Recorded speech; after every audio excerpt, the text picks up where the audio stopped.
Olá, como vai vocês? Nós somos a We Care School. Eu sou o Lu Israel. Eu sou Rafael Camilo e hoje nós estamos tendo a honra de receber aqui o nosso pastor, o pastor Jorge Basso.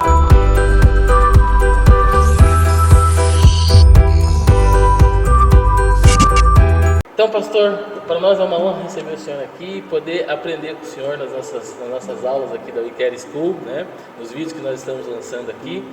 E a gente queria aproveitar esse momento aqui de aprendizado, de ensino, e saber do senhor como é que foi o começo, né, do Jorge Basso e depois do pastor Jorge Basso. Ok, Rafa. Gente, um prazer, uma alegria estar aqui com vocês, com o Luan, com o Rafa, com a nossa moçada. E o que o Rafa falou aqui é interessante. O Jorge e o pastor Jorge. Na verdade, são um só. Mas o Jorge nasceu na rua Delegado Leopoldo Belzac. Não tinha hospital ainda preparado para nascer, nasci de parteira aqui na rua da igreja. Filho de pastor, meu avô trabalhava na rede, era ferroviário. Um dos primeiros presentes que eu ganhei foi a camisa do ferroviário. Começou bem já. Começou bem, por isso paranista. E meu pai já era pastor quando nasci. E a quarta igreja era um barracão de madeira, bastante humilde, simples. E isso retrata que foi a nossa infância. Uma infância simples, família humilde. Estudei aqui no bairro, República do Uruguai. Estudei ali também. Só boa gente, só ali. Colégio Maria Guiar Teixeira. E a minha vida acabou sendo em grande parte dentro da igreja. Brincando, aprendendo, orando. E uma criação já dentro dos princípios da palavra de Deus. Fui criado com muita disciplina, o que fez bem para a minha vida. Pastor era a última coisa que eu sonhava em ser na minha vida. Tanto é que tomei um rumo bem diferente. Até que senti o chamado de Deus. E quando a gente sente o chamado, não tem como fugir. Eu não queria ser um Jonas. Então, foi aí que começou uma outra etapa da minha vida. A gente tem conversado muito sobre associar a vida profissional e também a vida ministerial, o que a gente exerce e exercer a vida ministerial dentro do seu trabalho, né?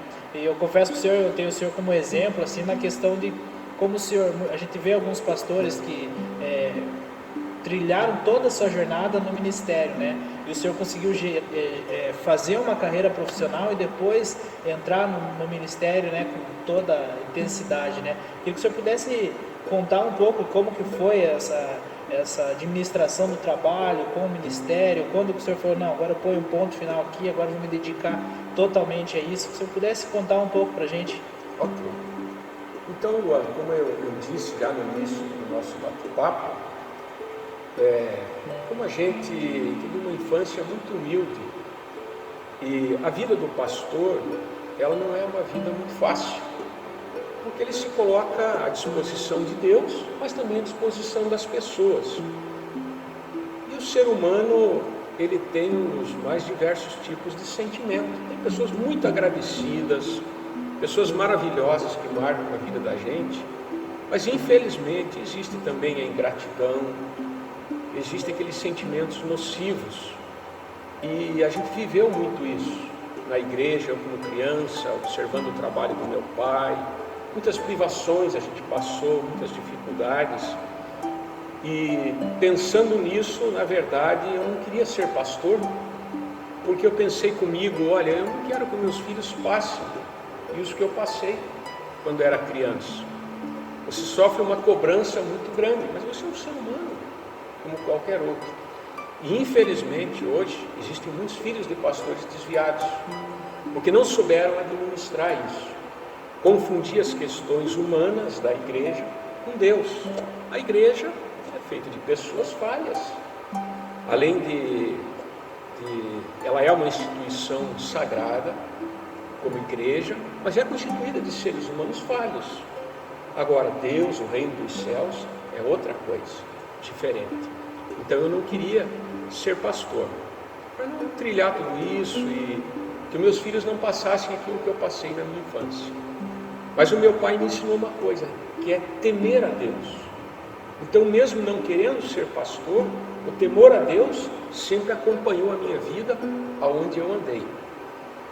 E como jovem, a gente tem que decidir muito jovem o caminho que vai seguir, profissão, escolha. Eu lembro que eu estava fazendo um cursinho e não sabia exatamente ainda o que eu queria fazer no meu futuro. Eu estava com o guia do candidato do vestibular na minha mão. Aí eu olhei a área de humanas, falei, não, lidar com o ser humano não, por favor, é muito complicado. Exatas, matemática e física, olha, para quem gosta, parabéns. Aí olhei ali ciências biológicas, achei bacana, e fui olhando, quando chegou em farmácia e bioquímica, aquilo no meu coração gerou uma expectativa, e eu não sabia exatamente o que eu queria fazer, mas eu creio que foi uma direção de Deus. E eu fiz o vestibular para farmácia e bioquímica, graças a Deus fui bem sucedido, passei na Universidade Federal. Naquela época só tinha Federal de Farmácia, meus pais não teriam condição de pagar também se tivesse uma faculdade pública, então eu sabia que era o momento, era a oportunidade, tinha que ser daquele jeito. E veja você, Luan, que coisa interessante, como é bom a gente depender de Deus. À medida que veio a faculdade, e eu fui conhecendo a profissão, eu vi que tinha feito uma escolha certa. E fui muito feliz na minha carreira profissional, muito bem sucedido. Entrei para o Exército, estava terminando a faculdade. Eu sempre pensei em ter objetivos na vida. E sempre olhar o futuro, e não deixar as circunstâncias carregarem a gente. Eu creio que Deus ele coloca a história na nossa mão. Então você pode deixar, como diz aquela música, a vida te levar, mas eu não tenho essa filosofia não. Eu quero buscar Deus, eu quero fazer planos, quero ter objetivos. E aí eu pensei comigo, poxa, onde que um farmacêutico vai ganhar bem? Porque tem uma família para sustentar, quem não sonha com a prosperidade? Não é verdade? Deus dá, mas a gente tem que fazer a nossa parte. Eu descobri que ser farmacêutico nas Forças Armadas era uma profissão, uma carreira muito boa. E estava muito ligado ao amor que eu tenho pela natureza, a criação com disciplina que eu tive. Então, eu fiz a opção de entrar para o Exército. O que não foi uma coisa fácil. Primeiro eu consegui entrar como oficial temporário, uma longa história, não dá tempo da gente contar aqui, quem sabe numa outra hora. E exigiu muita dedicação, muito empenho, mas para eu me tornar um oficial do serviço ativo das Forças Armadas, fazer uma carreira, eu tive que fazer um concurso público onde havia 10 vagas para todo o Brasil. Eu pensei comigo, olha, eu posso não ser o mais inteligente, mas eu vou ser o mais esforçado. Por um ano, todos os dias eu estudei. Eu não falhei um dia sem estudar. Quando veio o concurso, sempre orando e pedindo a Deus.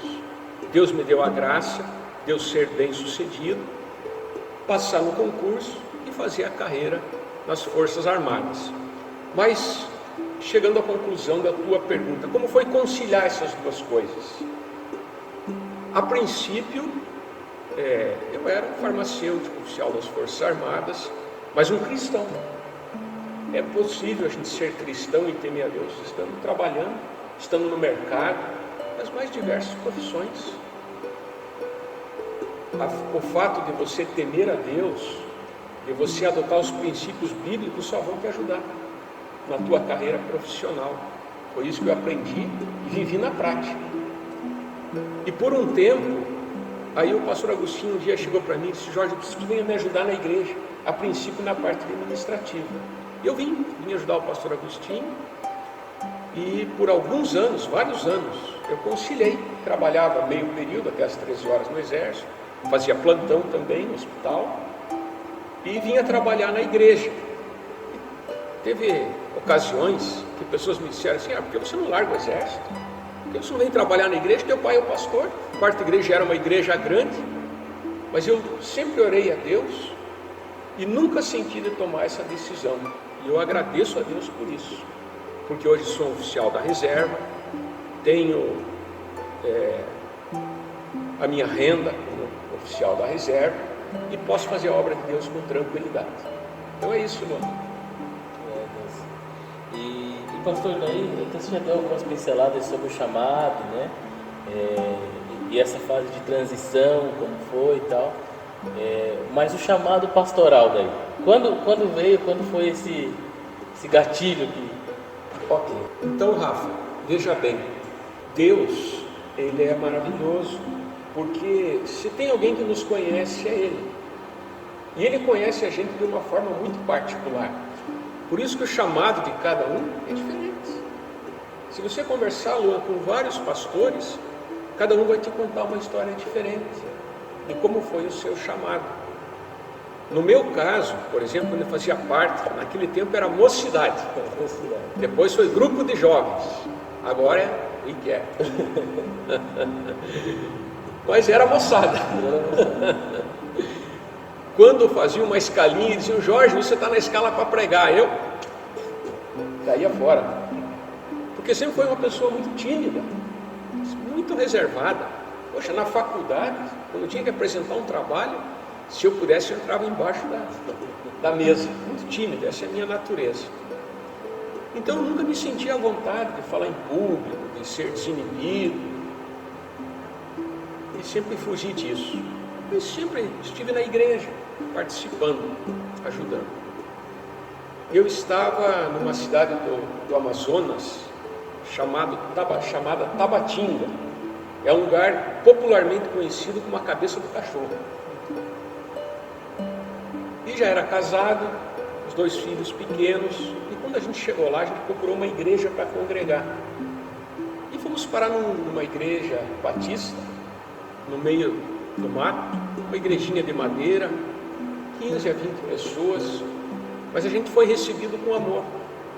E como a gente estava longe da família, longe dos amigos, aquele lugar tocou nosso coração e a gente se sentiu bem ali. Só que aquela igreja não tinha pastor, porque ela não tinha renda para manter um pastor e a sua família. Então era um sargento do exército que pregava para aqueles poucos irmãos que estavam ali. E de repente a gente estava ali congregando, estava muito bom, havia uma comunhão muito bonita.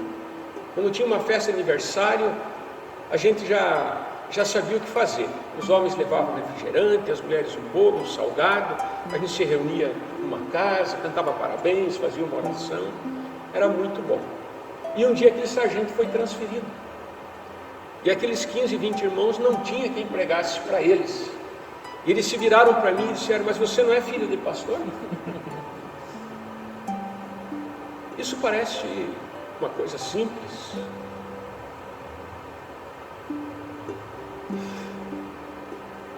mas eu tive um sentimento,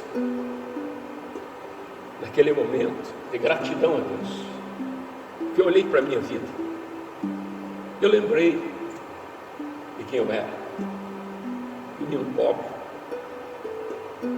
agora oficial do exército, família, homem bem informado, profissão, carreira. Eu disse, Deus, me capacite, porque eu não tenho essa capacidade. Eu comecei pregando para esses 15 irmãos e não parei até hoje. Mas o sentimento, Rafa, que moveu o meu coração foi um sentimento de gratidão a Deus. Esse foi o meu chamado. Dá um beijo. Ô louco. Glória a Deus. Glória a Deus. Tô com você não, quase. Vamos lá.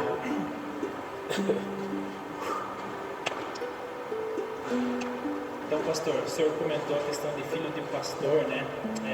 Eu tive o privilégio de de desde muito novo estar nessa igreja, né? Convivi com jovens e fomos crescendo, tudo, assim como acredito que o senhor também, né? Mas uma coisa que a gente tenta passar para a juventude hoje, né, que foi passado para mim com muita propriedade, é que estar na igreja não quer dizer ter um compromisso com Deus. Então gostaria que o senhor revelasse aquele momento, não sei se foi esse que o senhor relatou, ou mais na juventude, mas que fez o senhor ter um encontro especial com Deus. Quando foi aquele toque, aquele como diz, para onde que eu vou se só tu tem as palavras de vida? Okay. Veja, Luan, eu creio que não é um momento, são momentos que a gente tem, que marcam a vida da gente.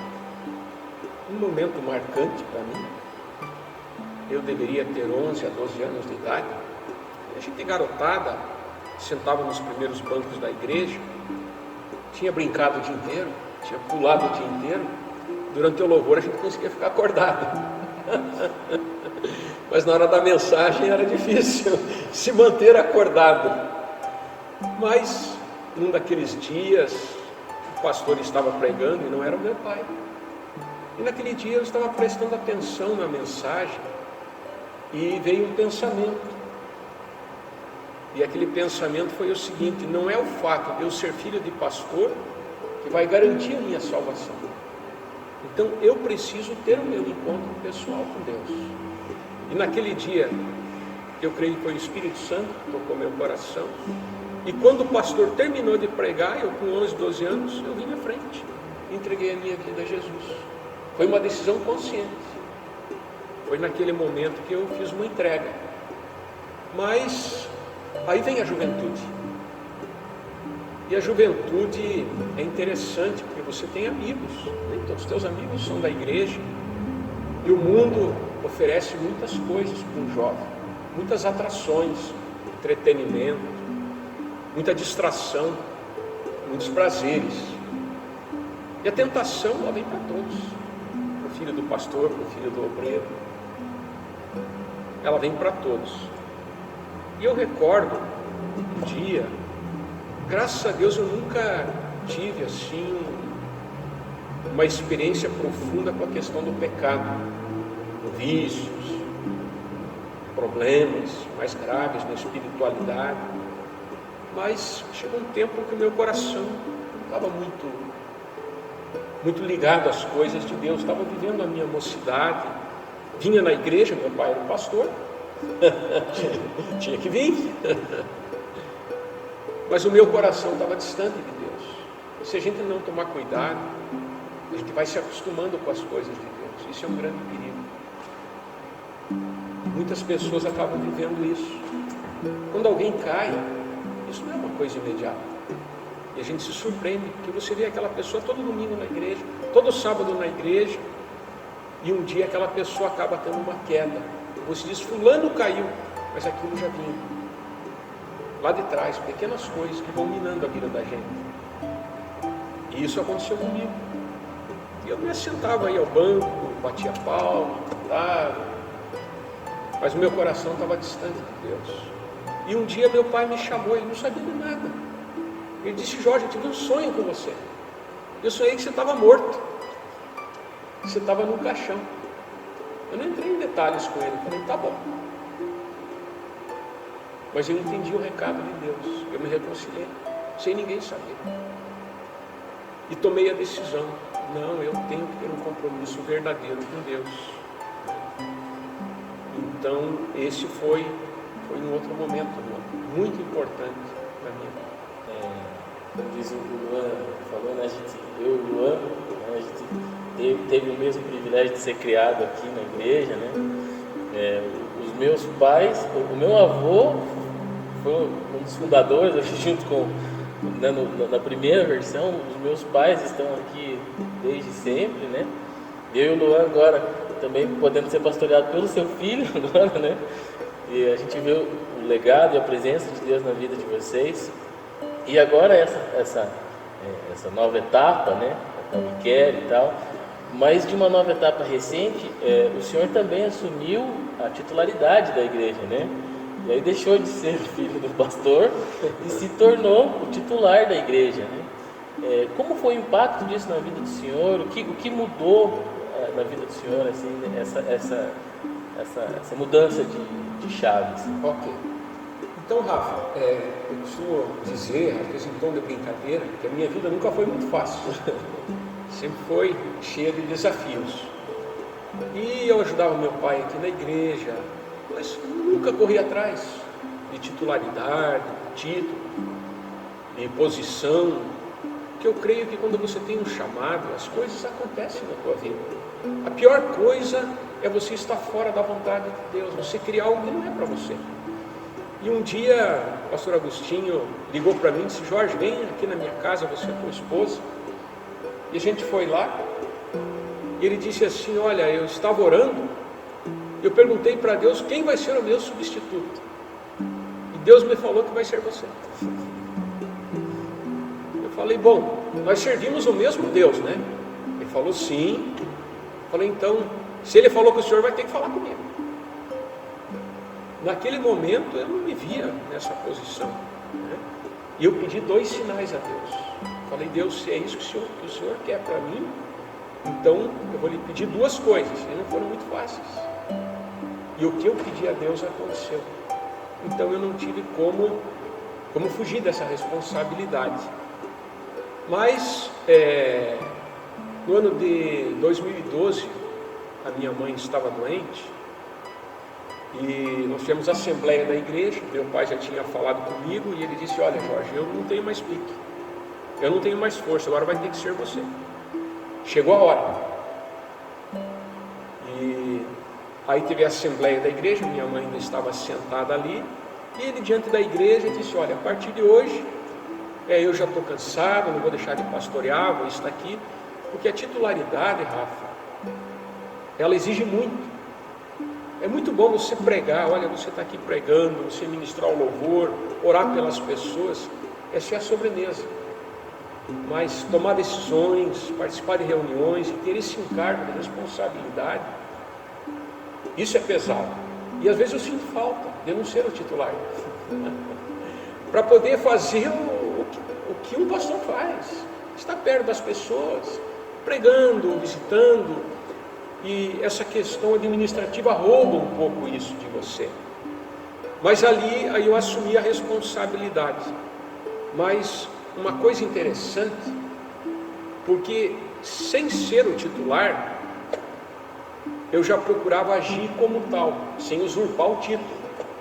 Isso foi ao longo de anos. Eu ficava pensando comigo: mas se eu fosse o titular, o que eu faria? Então eu decidi me preparar para esse momento. Entendeu? Claro que nunca desprezei o conselho, principalmente do meu pai. Hoje ele tem 81 anos, eu tenho 56 anos. Mas sempre quando eu tenho que tomar decisões importantes, eu consulto a Deus e eu consulto Ele. Eu vou desprezar a experiência desse homem? Faz sentido. E isso às vezes é um erro que muitos jovens cometem. Que ele pensa assim: não, hoje os tempos mudaram, hoje a realidade é outra, e o meu pai e minha mãe, meu avô já são ultrapassados. Mas aqueles cabelos brancos ali têm uma história, e a gente nunca deve desprezar o ensinamento, o conselho de pessoas que construíram uma caminhada vitoriosa. Essa é uma questão de sabedoria. Então, quando veio a titularidade, Luan, na verdade, eu continuei fazendo o que eu já fazia. Até o Cleverson, que era um grande amigo nosso, falecido, né? Um dia ele me disse assim: Jorge, olha, eu não queria estar no teu pelo, para ter que substituir o pastor Agostinho. Eu disse para ele o seguinte: olha, eu nunca vou querer ser o pastor Agostinho, porque eu sou o Jorge. Então, mesmo sendo filho e respeitando ele, sempre vou respeitar. O que eu creio? Deus, Ele prepara cada um de nós para o nosso momento, para o nosso tempo e para o propósito que Ele tem na nossa vida. De repente, o pastor Agostinho, ele cumpriu o propósito que Deus tinha para ele na titularidade. Hoje ele está conosco e a presença dele é muito importante. Mas eu creio que se Deus colocou na minha mão esse cajado hoje, Ele me preparou para esse momento. E eu quero sempre dar o meu melhor. Isso é gracioso, pastor. Eu tenho a oportunidade de conversar bastante com o Rafael quando a gente vai elaborar as aulas, tudo, né?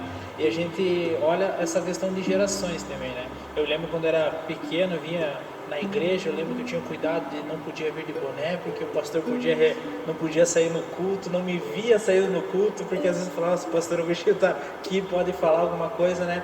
Hoje eu vejo que tem que ter um pouco de feeling em relação digamos assim, a cuidar do jovem.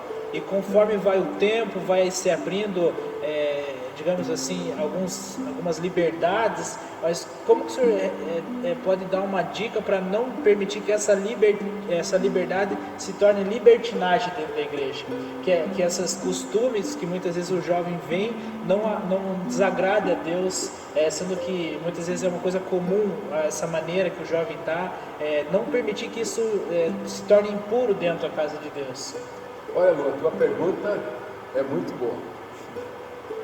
Imagina vocês, a quarta igreja é uma igreja tradicional.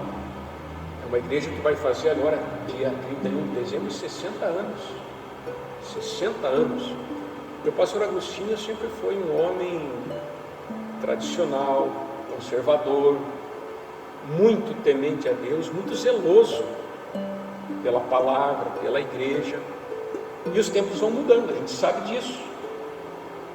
E a gente tem que ter uma sabedoria muito grande nessa questão de transição.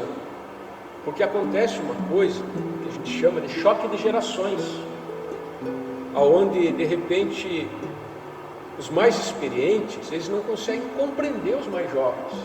E os mais jovens não conseguem compreender os mais experientes. Isso acaba dando um conflito.